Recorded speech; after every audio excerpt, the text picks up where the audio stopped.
Today we are going to discuss classical theory of Raman effect, or in other name concept of polarizability. When we place a molecule in electric field, then the molecule gets polarized. इस polarisation के कारण उस molecule के charge distribution में deformation आ जाता है। इस deformation के कारण इंड्यूस्ड डाइपोल मोमेंट क्रिएट हो जाता है। यह इस बात पर डिपेंड नहीं करता है कि मॉलिक्यूल परमानेंट डाइपोल मोमेंट रखता है अथवा नहीं रखता है, which means this induced dipole moment is irrespective of whether the molecule has a permanent dipole moment or not. In this case, this molecule is said to be polarized.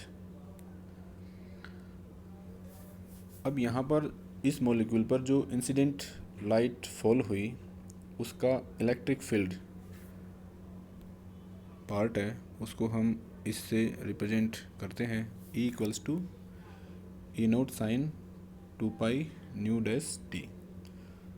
और इसके कारण जो इंड्यूस्ड डाइपोल मोमेंट क्रिएट हुआ उसको इससे represent करते हैं P equals to alpha e, which means जो इंड्यूस्ड डाइपोल मोमेंट है वो डिपेंड करता है एल्फ़ा और ई पर। यहाँ पर ई इंसिडेंट लाइट बीम के साथ एसोसिएटेड इलेक्ट्रिक फील्ड है और एल्फ़ा है वो पोलराइजेबिलिटी है मॉलिक्यूल की। तो इस केस में जो मॉलिक्यूल है वो एक हर्ट्जियन ऑसिलेटर की तरह बिहेव करता है और इंसिडेंट लाइट है उसकी फ्रीक्वेंसी की समान फ्रीक्वेंसी की ईएम वेव के फॉर्म में एनर्जी को रेडिएट करता है, which means incident radiation incident जो लाइट है उसकी फ्रीक्वेंसी और जो रेडिएटेड एनर्जी है उसकी फ्रीक्वेंसी दोनों की सेम होती है। तो यह कंसेप्ट है वो रिले लाइन की प्रेजेंस को दिखाता है। जैसा कि हमने रमन इफ़ेक्ट में देखा था, तो हम उसको क्लासिकल थ्योरी से रिलेट करना चाह रहे हैं यहाँ पर। तो ये वाली कंडीशन रिले लाइन की प्रेजेंस को शो करती है। अब यदि हम मॉलिक्यूल की इंटरनल मोशन को कंसिडर करें, विच मीन्स उस मॉलिक्यूल की वाइब्रेशन और रोटेशन मोशन को कंसिडर करें, तो उस केस में उसकी जो पोलराइजेबिलिटी है उसको कंसिडर करना होगा, विच मीन्स उस केस में जो वाइब्रेशनल वेरिएशन होगा एल्फ़ा में उसको हम इस तरह से इस इक्वेशन से लिखेंगे। यहाँ पर जो फर्स्ट टर्म है एल्फ़ा 0 न्यू वो इक्विलिब्रियम में एल्फ़ा का मान है और एल्फ़ा 1 न्यू है वो एल्फ़ा की मैक्सिमम वैल्यू को शो करता है। सिमिलरली हम रोटेशन वेरिएशन के लिए भी एल्फ़ा की वैल्यू लिख सकते हैं। इसको हम सबसे ऊपर वाली इक्वेशन से लिख सकते हैं alpha equals to alpha 0r plus alpha 1r sine 2 pi 2 nu rotational के लिए और टी, विच मीन्स जो एल्फ़ा है यहाँ पर दोनों ही केस में, चाहे वाइब्रेशनल हो या रोटेशनल वेरिएशन हो, दोनों ही केस में जो एल्फ़ा है पोलराइजेबिलिटी है वो टाइम डिपेंडेंट होती है। और हम इन दोनों इक्वेशन मीन्स वाइब्रेशनल और रोटेशनल दोनों इक्वेशन को कंपैरिजन करने पर हम देख सकते हैं कि the frequency with which alpha change during the rotation is twice the rotational frequency, which means new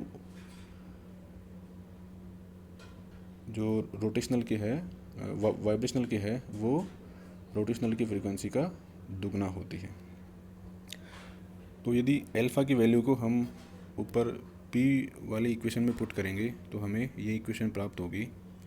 यहाँ पर हम अल्फ़ा की वैल्यू पुट करेंगे तो हमें ये इक्वेशन प्राप्त होगी। इसको हम फर्दर सोल्व करेंगे मैथमेटिकल फार्मूला लगा के 2 sin थीटा sin फाई को यूज़ करके, means 2 sin theta sin phi equals to cos theta minus phi minus cos theta plus phi.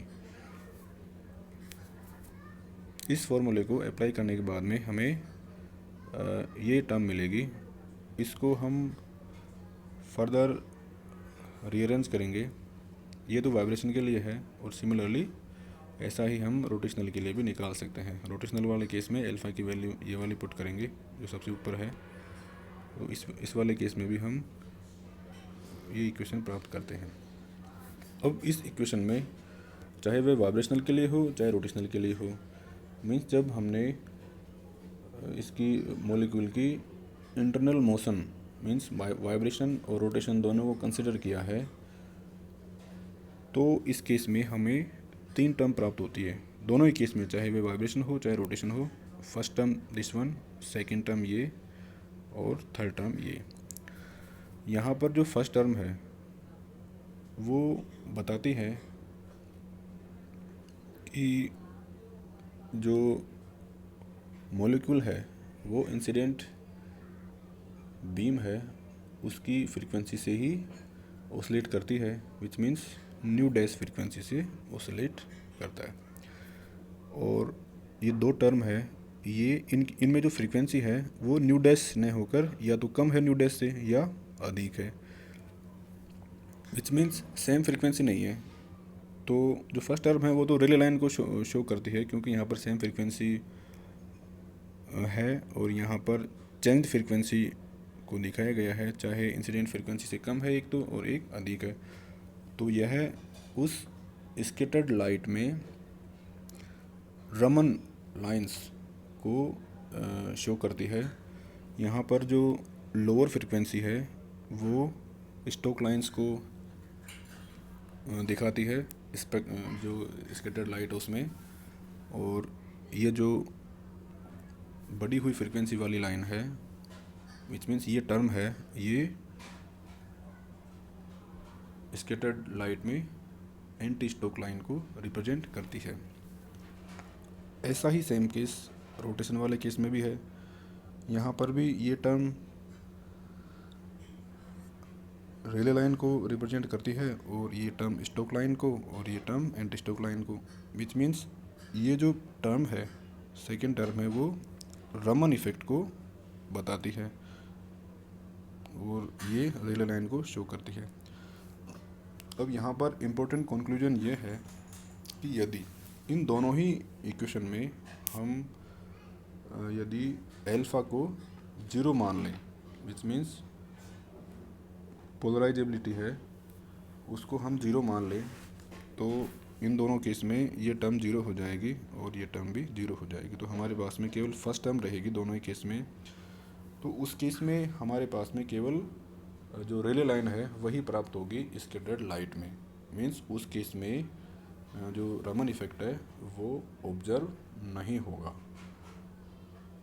इस केस में जब रमन इफ़ेक्ट ऑब्जर्व नहीं होता है तो उस केस में जो मॉलिक्यूल होता है उसको रमन इनएक्टिव कहते हैं, मीन्स वह रमन इफ़ेक्ट को शो नहीं करता है। इससे हम कह सकते हैं कि यदि कोई मॉलिक्यूल रमन इफ़ेक्ट को शो करता है, मीन्स वह रमन एक्टिव है, तो उसके लिए ये ज़रूरी है कि अल्फ़ा का मान 0 नहीं हो, यानी उसके लिए जो पोलराइजेबिलिटी है वो 0 नहीं हो।